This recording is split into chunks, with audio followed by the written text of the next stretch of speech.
this week's episode of How I Broke My Motorcycle, I'll be telling you guys how simply putting on my side plate pushed the wires of my Cobra FI 200R fuel tuner in between, well not on this side at least, in between the engine, the intake, and the head of the exhaust pipe, melting the wires of the fuel tuner, completely stalling my bike out about 5 houses down, and leaving it to where...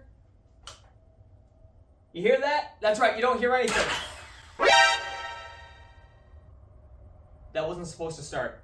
Okay, so for video's sake, it's not gonna start because there's nothing going on down there. Okay, sorry, that completely caught me off guard. Let me just show you guys a really quick video of about how that played out.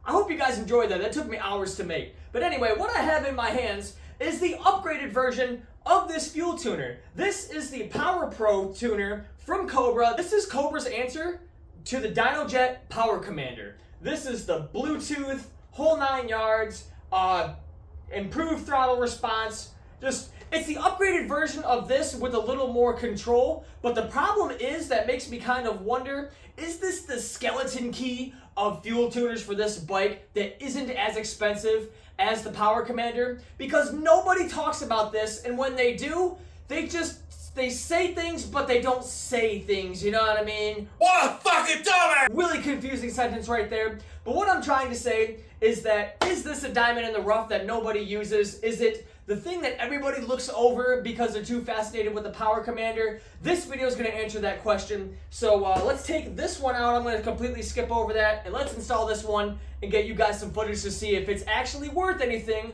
or if I made a mistake in buying this, and if I should just go with the Power Commander 6. Alright, this is probably going to suck with one hand, but the cable leads right down in here, right behind this little, actually, it's this cable and this cable. I remember it splitting into a Y, but I'm probably going to need a tool to get that out. But, yeah, I won't be able to do it with one hand, but either way, I'm sure we're going to need both these 3 here, and then that one, because we're going to go right into those, and I believe there's one more that we got to go into. So let me get those out of there real fast. Alright, I'm left with 4 connectors, and then the ground wire that is melted, so yeah, that's why I didn't include that in the clip of things getting removed. In case you're wondering, this is behind the air filter, so out with the old.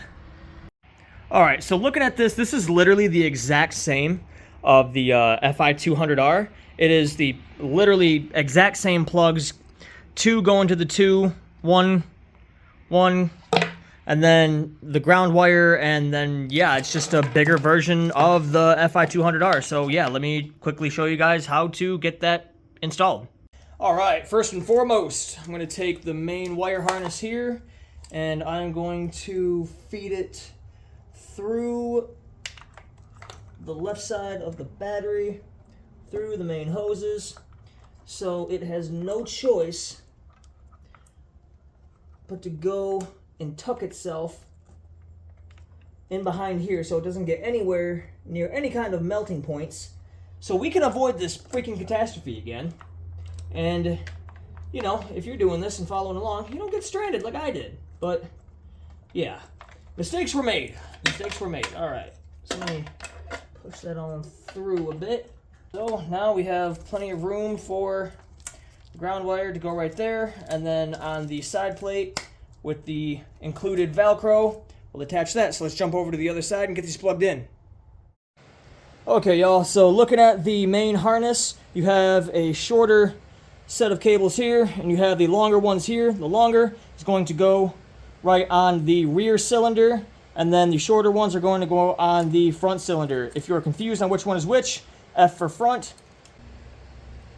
Alright, that one's in there, and then the rear will go in here. Alright, so now that that's plugged in, we could tuck that in and then reattach our air filter, which I'm going to do off camera, but not right now because I'm going to plug in the negative cable, and then we're going to fire it up real fast to see if it powers on. All right, I'm going to unscrew the negative terminal of the battery. All right, that comes out like so. Not until I drop the screw. Hopefully without dropping the damn thing. I can take all this and then somehow have 5 arms. Oh my God! It wouldn't be a video of mine if I wasn't pulling this type of dumb shit. All right, let's try this. This is attempt number 3. I'm gonna leave this in. All right, this. You ever play the game Operation as a kid? Bro, this is literally adult Operation. This sucks. I'm trying not to get my arm in the way. Obviously, you guys know what to do here, so you're not really missing much. All right, 90-degree angle. All right, woo! We get in the terminal. Go. Why is the screw not screwing? Ah, got it. All right, let me change camera angle and then power it on to see what we got going on. So I already took off the plastic cover and I have my kill switch already turned on. So when I turn the key, this is either going to blow up in my hand like a grenade or it's going to work. So let's test the theory. All right, so just like the other one, red means it's receiving power, and the fuel injector is fuel injecting. So now let's go ahead and power the bike on and see what it does.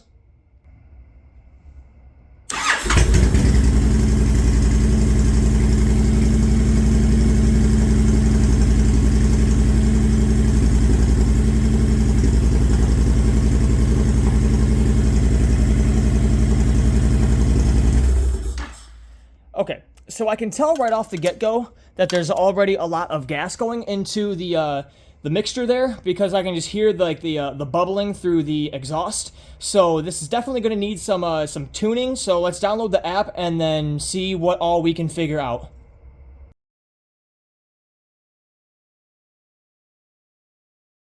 Alrighty, so I got the PowrPro Black in my Fury right now. This is going to be a test ride, a little bit on the street and a little bit on the freeway.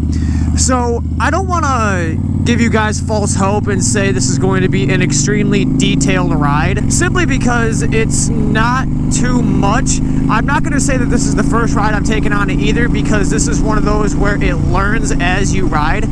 And yeah, I can't just tell you all about it in one go. I have to ride it a few times. Well, one, in order to form an opinion and see how it actually runs how it's supposed to, like in the scenarios that it's supposed to run. So yeah, I can tell you right now that it's a little bit more in depth as far as like settings go and whatnot, because there's more detail to it. There's a little more filling in the old cream pie, you know what I mean? So street riding, it's not bad. There is especially when downshifting or just engine braking, there's a lot more backfire when engine braking, when you just plug it in and you just go with my setup. I've mentioned the parts I have a trillion times. So yeah, if you have the power flow and the Cobra pipes and whatnot, you're going to have to make adjustments. But yeah, I imagine it's not that hard. It's not as easy as just setting the pots like I did on the regular one. So that kind of makes me lean just a little bit more towards the changing it back, or fixing the old one that I had and then just changing it back to that. But I only did just a ball hair of freeway riding, and I'm probably just going to do another ball hair again. So let me just jump on the expressway here and tell you guys how it is at like high speeds and whatnot, because I'm not too sure about the gas mileage right now. I'm obviously going to do an update video. So acceleration at higher speeds is a lot smoother. I'm only going 50 right now in third gear, and so far so good as far as that goes. I like to listen for any kind of backfire or any kind of sluggishness if I feel it and whatnot. So let's go up to 60, fourth gear. Let's fucking hammer it, because this Ford guy's an asshole. So we're going 75 right now in fourth gear. We're in fifth gear now. So right off the get-go, there is a lot more at higher speeds, higher RPMs. You get that true feeling of torquiness. There's a bit more considerably compared to just the regular FI 2000R. Yeah, it's still a very smooth ride. When I went up 300 miles two back and on, and then another 300 miles back on the 2000R, excuse me, it didn't feel as smooth as this. There's a lot less vibration, and I'm trying to make that, like, develop my feeling past the seat, you know what I mean? But so far, like, even at high speeds, I'm in 5th gear going 75. Let's give her a good throttle twist. I got up to 80 rather quickly. 80 is still really smooth. I'm probably going about 3,800 RPM if I had to put my money on it. Let's switch lanes here.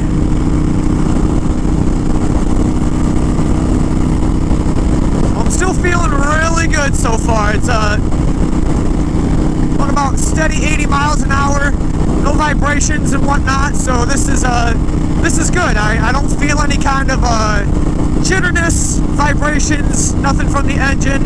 As far as I can hear over me talking, it's no backfire. So yeah, I'll let you guys just get a listen real fast.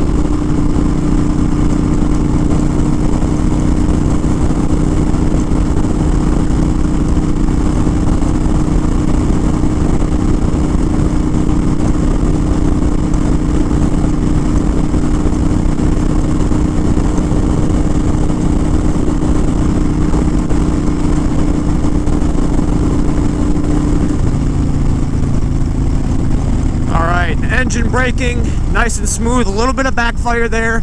I guess I should have said in the beginning, it wasn't necessarily a cold start, but it wasn't a hot start either. I let the bike run for about 2-3 minutes, and then I hopped on. Another 30 seconds, hit the record button. So yeah, I wouldn't say it was neither a cold or hot start. But at the high speeds, it was extremely smooth. A good amount of torque, and little butt push in there, so it was nice, very nice as far as that aspect goes. Low speeds, you're not going to get that much. Obviously, this bike isn't really made for that. Trying to not leave out any kind of details. So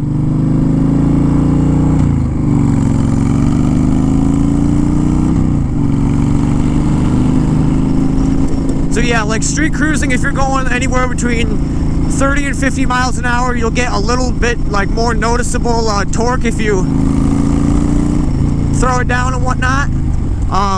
Higher speeds, it's more smoother, but just as gradual. Now the big question is, would I buy this over a regular Cobra FI 2000R? And I'm going to have to say yes and no. Now let me explain my reasoning here. The reason I say both yes and no is because it depends on the scenario. If you're doing freeway riding and whatnot, yeah, absolutely. You're probably going to get the best gas mileage out of it with how it feels and whatnot. Like, you know, you can just kind of tell by the feel if you're bogging, if you're getting a lot of backfire, if you feel that the engine is really trying as far as getting up the speeds and whatnot, if you're lane swapping, whole 9 yards. This will probably be your best option if you don't want to spend as much coin as the Power Commander and then just hope and pray that you find the right tune for it. If you're doing just regular street riding, I'm going to have to say no, because it's going to take more brain power to set a tune and find one that's right for the gas mileage, the backfire, and whatnot. Yes, you could get the pair valve deletes and whatnot, but sometimes people just don't want to do that. They just want to throw the tune on, exhaust, intake, and then just go. So that's kind of my reasoning behind that. So yeah, final synopsis, is this worth it? Yes, it depends on the scenario. If you can find one at a discounted price, I say go for it. But if you're in a bit of a rush, don't have that much coin to spend, just get the regular FI 200R. Links for both of these will be in the description down below. So let me take this back over to the other camera and finish this ride out so I can give you guys a proper outro.